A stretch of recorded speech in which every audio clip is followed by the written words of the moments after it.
Ketua Majelis Kehormatan Mahkamah Konstitusi Jimli Al-Siddiq menegaskan harapannya agar aturan batas usia calon presiden dan calon wakil presiden yang sudah ditetapkan MK lewat putusan 90 kami PUU Strip 21 Romawi kami 2023 tak lagi diperdebatkan.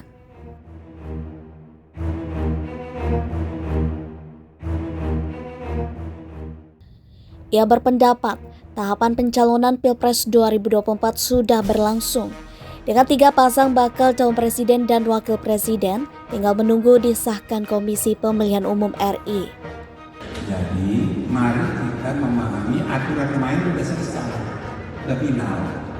Gitu loh, aturan main sudah final, jadi jangan lagi memperdebatkan aturan main.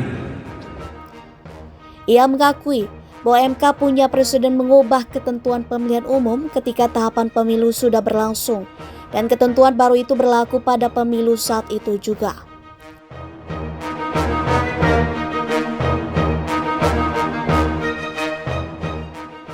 Contohnya, putusan MK pada 2008 tentang sistem pemilu legislatif proporsional daftar calon terbuka, putusan MK untuk pemilu 2014 tentang syarat verifikasi administrasi partai politik, hingga putusan MK tahun 2019 soal anggota partai politik dilarang maju sebagai caleg DPD RI.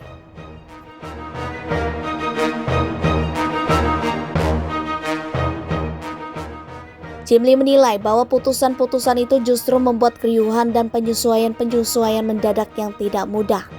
Sebelumnya, MK menyatakan Hakim Konstitusi Anwar Usman terlibat pelanggaran etik berat terkait penyusunan putusan MK nomor 90 kami PUU Strip 21 Romawi Gami 2023 sehingga dicopot dari kursi Ketua MK.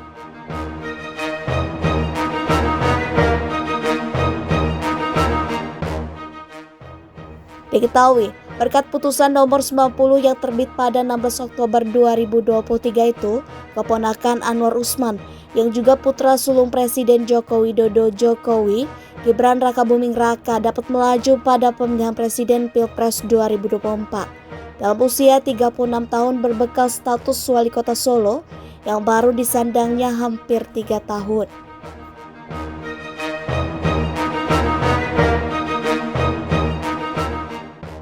Gibran pun secara aklamasi disepakati Koalisi Indonesia Maju KIM sebagai bakal cawapres pendamping Prabowo Subianto. Pasangan ini telah didaftarkan sebagai bakal capres dan cawapres ke KPU RI pada Rabu 25 Oktober 2023. Akan tetapi, saat ini ketentuan usia minimum capres dan cawapres pada pasal 169 huruf Q Undang-Undang Pemilu yang diubah melalui putusan 90 itu sedang digugat lagi ke MK.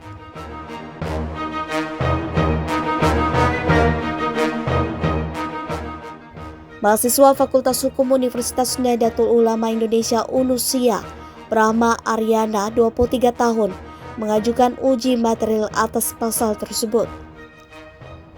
Gugatan Brahma sudah diregistrasi dengan nomor 141 Gami PUU Strip 21 Romawi Gami 2023 dan akan disandang Rabu 8 November 2023 bertetapan dengan hari terakhir pengusulan bakal capres dan cawapres pengganti ke KPU RI.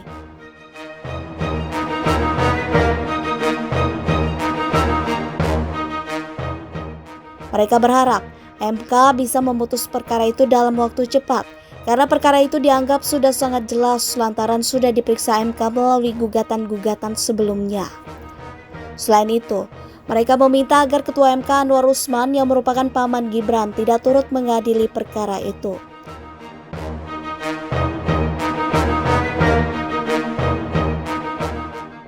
Setelah putusan, Jimli mengapresiasi inisiatif mahasiswa itu. Apalagi MK telah meregistrasi perkara itu sehingga MK harus menyidangkannya pula. Pada saat disidang, para penonton boleh menggunakan ketentuan pasal 17 ayat 1 Undang-Undang Nomor 48 Tahun 2009 tentang kekuasaan, kehakiman, hak ingkar. Hak ingkar terkait putusan MK ini di mana hakim terlapor yang sudah diberi sanksi tidak boleh mengikuti penanganan perkara itu.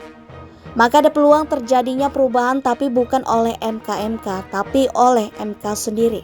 Namun, Jimli menghimbau agar jika gugatan mereka dikabulkan, maka MK memberlakukan ketentuan baru itu untuk pemilu 2029. Saya mau langsung tanya kepada mantan Hakim MK, I Dewa Gede Palguna, Pak Palguna, bagaimana kemudian Anda menganalisa ataupun melihat, mencermati hasil putusan MK ini yang menggegerkan, Pak Palguna? Saya ingin memulai dengan pendirian saya sejak dulu, yang tidak pernah saya ubah dari dulu, dan sampai sekarang saya masih tetap meyakini bahwa itu adalah pendirian yang benar, yaitu bahwa untuk soal umur, itu adalah sepenuhnya merupakan legal policy dari pembentuk undang-undang. Artinya, dalam soal umur, itu Mahkamah Konstitusi seharusnya tidak memasuki wilayah itu. Kecuali kalau Undang-Undang Dasar sendiri menyebutkannya. Ini tidak ada persoalan itu. Jadi bertolak dari sana, dan ini juga sudah menjadi pendirian Mahkamah Konstitusi hampir dalam setiap putusannya. Ada soal yang berbeda dalam kasus masa jabatan komisioner KPK, ya. Tetapi coba Anda periksa, kita lihat dari putusan-putusan Mahkamah Konstitusi sebelumnya. Selalu Mahkamah Konstitusi mengatakan bahwa dalam soal umur itu adalah legal policy pembentuk undang-undang. Belakangan disebut sebagai open legal policy pembentuk undang-undang. Walaupun saya sebenarnya lebih nyaman mengatakan itu legal policy dari pembentuk undang-undang, nggak pakai open gitu kan. Berarti ada close dong kalau ada opennya gitu.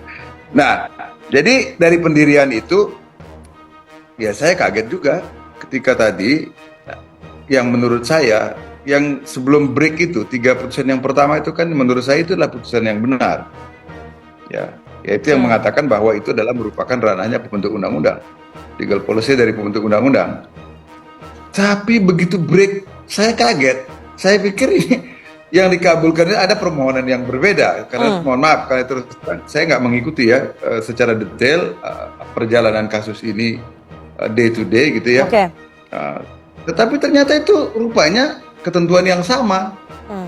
Jadi saya kaget lah, bagaimana bisa berubah secepat itu. Nah, dan itu kemudian penjelasan itu baru kita dapatkan setelah mendengar dissenting opinion-nya Profesor Saldi Isra kan. Oh ini rupanya yang terjadi gitu. Nah, dan bagi saya itu ya, mengagetkan, bukan sekedar mengagetkan, tetapi juga sekaligus saya tidak menemukan penjelasan mengapa perubahan itu terjadi, dalam arti penjelasan di luar yang disampaikan, fakta-fakta yang disampaikan dalam dissenting opinion-nya Profesor Saldi Isra. Tapi yang saya maksud, alasan dalam ratio decidendi putusan Mahkamah Konstitusi tidak saya temukan sama sekali mengapa itu berubah. Jadi ada perubahan yang sangat cepat itu yang membuat Anda sebagai mantan Hakim MK juga kaget begitu ya, Pak Palguna. Tapi ini putusan ini dianggap berbeda Pak dengan putusan perkara lainnya, karena ada frasa kepala daerah yang memiliki kesamaan dipilih melalui pemilihan atau elected officials. Pak Palguna, bagaimana kemudian ini penjelasannya? Kenapa tiba-tiba yang Mas Bambang Pacul kan elected official. Ya, siap. Ya. Senior. Iya. So what does it mean by elected officials? Apa? Itu kan? Apakah semua jabatan yang elected itu kemudian serta-merta bisa diartikan setara dengan syarat untuk menjadi presiden dan wakil presiden? Nah kan di situ ada logika yang patah, ya kan? Ada logika yang patah di sana.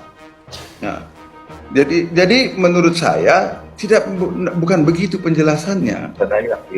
Jadi bukan begitu penjelasannya. Ketika pembentuk undang-undang menetapkan, mulai dari perubahan undang-undang dasar juga, kebetulan saya hadir di dalamnya di situ dan menjadi bagian dalam diskusi itu. Itu kan sudah dijelaskan sesungguhnya dalam pertimbangan hukum pada bagian pertama dari putusan sebelum break ya, bahwa soal umur itu memang diserahkan kepada pembentuk undang-undang. Artinya undang-undang dasar tidak memuat ketentuan tentang syarat umur itu, dan menurut saya itu adalah yang benar. Sebab kan perubahan psikologi orang gitu atau masyarakat itu, ya ahli psikologi lah yang tahu, itu kan bisa berubah. Dan mahkamah dan pembentuk undang-undang dasar tidak mau membatasi itu karena itu bisa menghambat kan.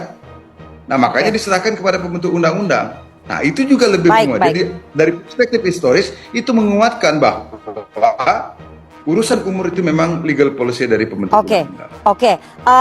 Kalau tadi Anda katakan tidak bisa serta-merta semuanya yang elected official atau orang yang terpilih bisa menjadi syarat menjadi capres ataupun cawapres. Tapi saya akan putarkan ya. Ini ada satu pernyataan dari Ketua MK Pak Anwar Usman beberapa waktu sebelum sidang putusan dibacakan.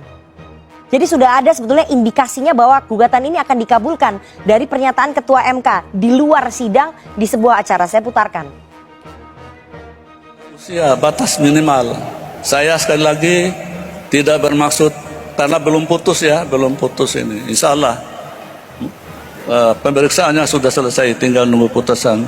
Saya sudah kasih contoh tadi bagaimana Nabi Muhammad mengangkat seorang panglima perang umur 19 tahun. Muhammad Al-Fatih yang melawan kekuasaan Bizantium, mendobrak Konstantinopel, sekarang menjadi Istanbul. Usianya berapa? 17 tahun. Saya tidak menyinggung ini ya, apapun putusan itu ya. Jangan dikaitkan dulu, ini nggak boleh saya bicara. Tapi memang betul, banyak. Oke, saya ke Pak Palguna lagi ya. Nanti saya baru ke narasumber yang ada di sini. Pak Palguna, Anda melihat bahwa ada konflik of interest nggak di sini ketika kemudian Ketua MK satu di antara 9 hakim MK menjadi penentu dari putusan ini? Gini, kalau soal konflik of interest itu mungkin jadi debatable ya.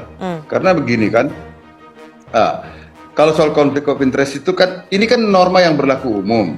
Ya, jadi saya agak meragukan juga kalau soal itu. Tetapi bahwa ada analisis mengarah ke situ dan punya alasan yang secara politis itu mungkin benar, saya tidak akan memasuki wilayah itu.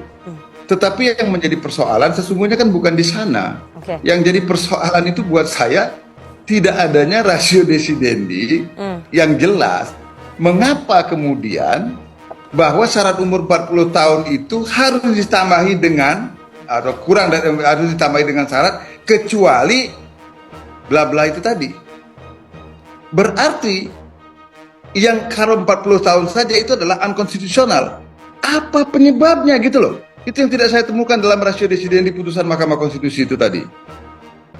Prof. Palguna, mungkin soal konflik of interest itu debatable ya. Tapi kecurigaan masyarakat itu besar ternyata di publik.